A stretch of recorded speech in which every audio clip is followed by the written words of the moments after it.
दिया है। कई बार हम अपने सबसे करीबी लोगों की आवाज़ सुनना भूल जाते हैं और जब याद आती है तब तक बहुत देर हो चुकी होती है। रिया और प्रिया दो समझदार बच्चियां हैं, लेकिन आजकल इनकी समझ एक छोटी सी स्क्रीन में कैद हो गई है। माँ, मेरा चार्जर कहाँ है? और माँ, ये नेट क्यों नहीं आ रहा है? सुबह सुबह बस यही सुनाई देता है, नेट चला गया और चार्जर कहाँ है। ओह, कितना काम है। आज कुछ तबीयत भी ठीक नहीं लग रही। सुबह से एक पल का भी आराम नहीं मिला। रिया, प्रिया, जरा मेरे पास भी आ जाओ बेटा। दिन भर तो स्कूल में रहते हो, अब थोड़ा मुझसे भी बातें कर लो। आजकल इन बच्चों को किसी की बात सुनाई नहीं देती, बस मोबाइल ही इनकी दुनिया है। कभी ये सोचती हूँ कि मेरी कहानियां ही इतनी पुरानी हो गई हैं या इनकी चमकती स्क्रीन इतनी मजेदार हो गई है।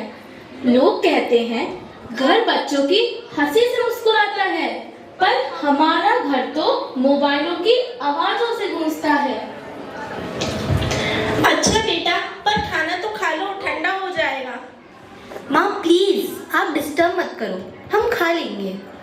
और मैं तो लेवल ही जीतने वाली हूँ। माँ प्लीज मुझे डिस्टर्ब मत करो।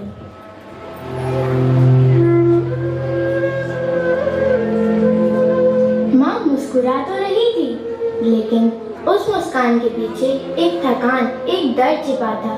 बच्चे रील्स और गेम्स में व्यस्त थे और माँ बस एक नजर से उन्हें निहारती रही, मन ही मन सोचते हुए, क्या मैं इनकी दुनिया में रह भी गई हूँ?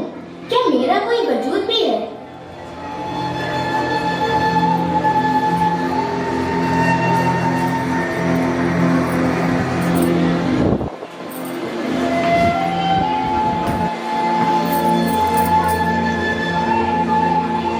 जिस माँ ने इन बच्चों को चलना सिखाया, आज वही जमीन पर गिरी है, लेकिन कोई देखने वाला नहीं।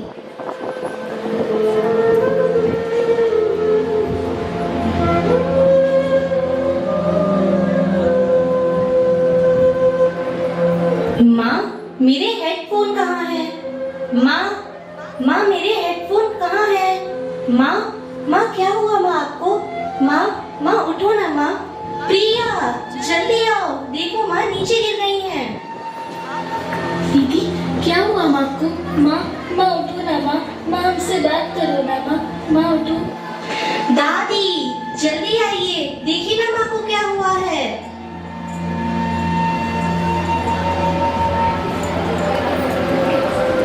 अरे राम, क्या हो गया बहू को?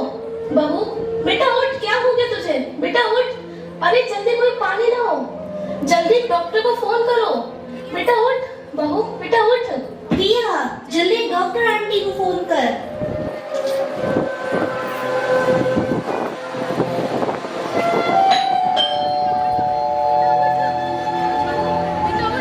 डॉक्टर आंटी आइए ना, देखिए हमारी माँ को क्या हुआ है। देखिए ना डॉक्टर साहब, मेरी बहू को क्या हो गया है। क्या ऐसा कभी पहले भी हुआ है?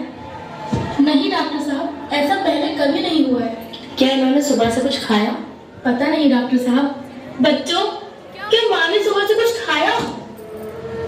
हमें तो नहीं पता, हम तो फोन देख रहे थे। बीपी बहुत लो है, कमजोरी और स्ट्रेस भी है। कोई घबराने वाली बात तो नहीं है डॉक्टर साहब? इनकी तबीयत तो अब संभल रही है, पर जो समस्या है वो शरीर की नहीं, अकेलेपन की है। अकेलापन? कैसा अकेलापन डॉक्टर साहब? कभी कभी बीमार शरीर ही नहीं होता, बीमार वो दिल होता है जिसे अपने ही लोग इग्नोर करने लगते हैं। इन्हें किसी दवा टॉनिक की तो जरूरत नहीं है डॉक्टर साहब? इन्हें किसी दवाई टॉनिक की जरूरत नहीं, जरूरत है तो बस आप सबके साथ ही। हाँ डॉक्टर साहब, अब बच्चे किसी की सुनते ही कहाँ हैं, बस मोबाइल में ही घुसे रहते हैं। बच्चों, मोबाइल तक तो ठीक है, पर अपनों को अनदेखा करने की हद तक नहीं। अब इनका इलाज तुम्हारे हाथ में है। अब मोबाइल से नहीं, दिल से कनेक्ट हो जाओ, इनके साथ बैठो, इनके साथ बातें करो। माँ, हमें माफ कर दो माँ, आप तो हमारे पास थी, पर हम ही आपसे कहीं दूर हो गए थे। और माँ, अब हम आपसे वादा करते हैं कि अब हम इस तरह मोबाइल में कभी नहीं खोएंगे।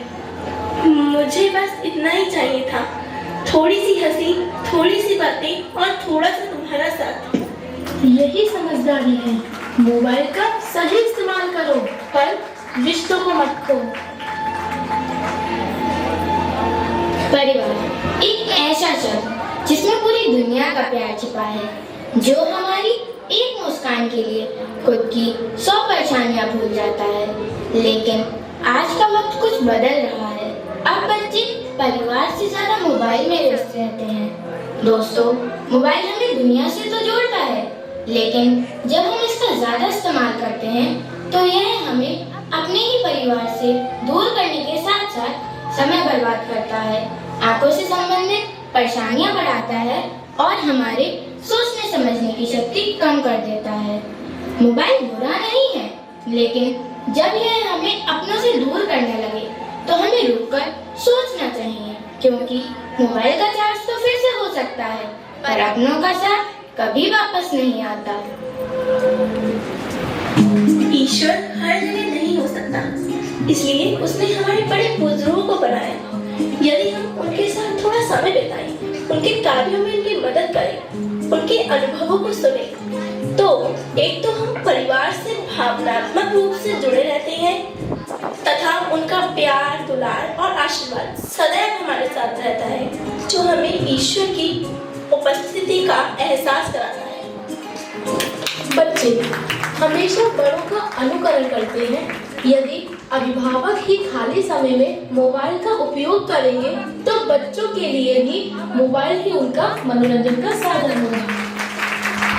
बच्चों को नई नई गतिविधियों में भाग लेने के लिए प्रोत्साहित करें। बच्चों को हफ्ते में एक बार किसी खुली जगह जैसे पार्क, गार्डन, प्रकृति के बीच जरूर लेके जाएं। तो आइए आज हम सब मिलकर एक वादा करते हैं कि हम मोबाइल तो चलाएंगे, पर कभी अपने फैमिली को इग्नोर नहीं करेंगे, क्योंकि यही एक ऐसा कनेक्शन है जो बिना इंटरनेट के भी हमेशा दिल से कनेक्टेड रहता है। मोबाइल जरूरी है, पर परिवार सबसे जरूरी है।